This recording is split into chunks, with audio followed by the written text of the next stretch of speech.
Good day mga kaisip ko, nandito nga pala kayo sa previous video natin ay eto, dito natin ipapakita kung paano natin inayos yung setup natin na bago. Ang gagawin nga pala natin guys ay maraming black tankwarium. Inspired to kay Boss NJ Kagitla, shoutout sa'yo boss. So paano, simulan na natin.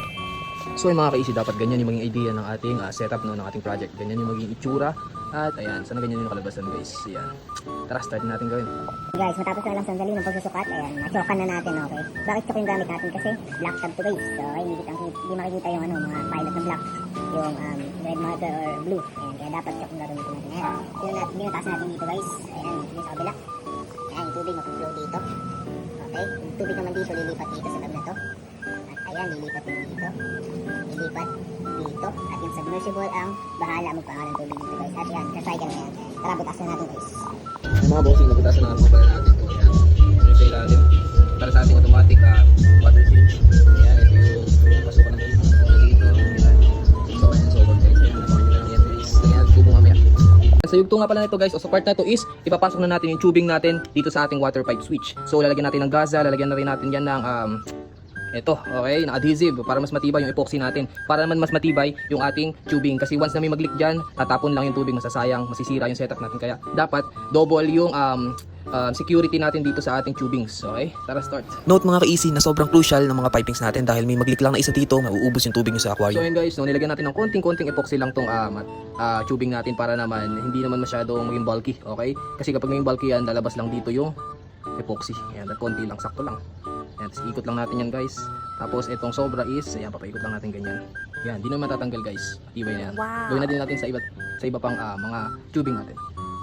Ayan guys, kompleto na nga pala yung tubing natin dito. Pasensya na, ito lang yung na-video natin ng mas malinaw o mas detailed no, kasi medyo mahaba yung process natin, medyo mahaba yung video or yung pagse-setup natin na to, kaya unti-unti lang guys. Yun.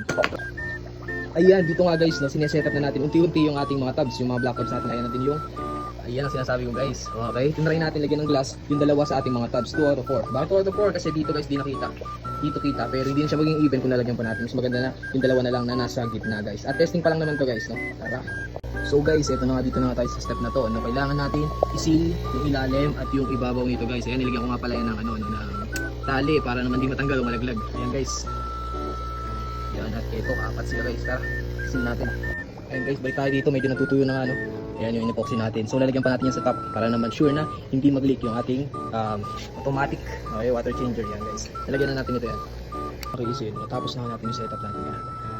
Ayan yung overflow. Ayan, ayos. Meron din tayong ginawang sump dito. Okay? Ipapakita rin natin sa video natin yun. Ayan, yung sump natin. Okay, DIY sump lang yan guys. Ayan, kaya medyo maliit. Ayan, ito yung black tub natin, yung first layer. Yung medyo mas maliit. Okay, shallow tank. Ayan. Dito rin, meron tayong 4 dito na big tubs. Okay, 100 plus liters to guys. Kaya naman, ma-accommodate niya talaga yung maraming mollies na ilalagay natin. Ayan. Tapos konting linis na lang guys. So yun, tara, linis tayo. Dito ang mga kaisi ay tingin-tingin lang ako ng isda pero naman problema na ako dahil medyo latok o brittle yung nabili natin na black. Actually, pagdating pa lang ng isang black tub natin ay nabutas na ito. Pero syempre, gagawa natin yan ng paraan. Kaya dito guys ay inipoxyan ko ulit ito at nilagyan na din natin ng plywood sa ilalim para naman doble ang guys, tibay. lagyan nga pala natin ng brace sa ilalim dahil dito sa pumutok na ito guys. Ayan, pinapalang pa natin, okay? Ayan guys, nilagyan natin dito at pati na rin dito nilagyan natin ng plywood at pati na rin dyan para hindi tayo magkamali the second time around. Tara, patuloy natin guys sa mga pangatlong pagkakataon guys. Grabe. Ayan, tara, hintayin na lang natin tumatuyo. Pero wait, bigyan natin magandang montage. Montage. Paso! Oh my god, who is that? I'm him, I know. HBO Soprano. Oh, you hate me? Hate you too, little boy. Better not tell Bono. I'm him, I know. HBO Soprano. Oh, you hate me? Hate you too, little boy. Better not tell Bono.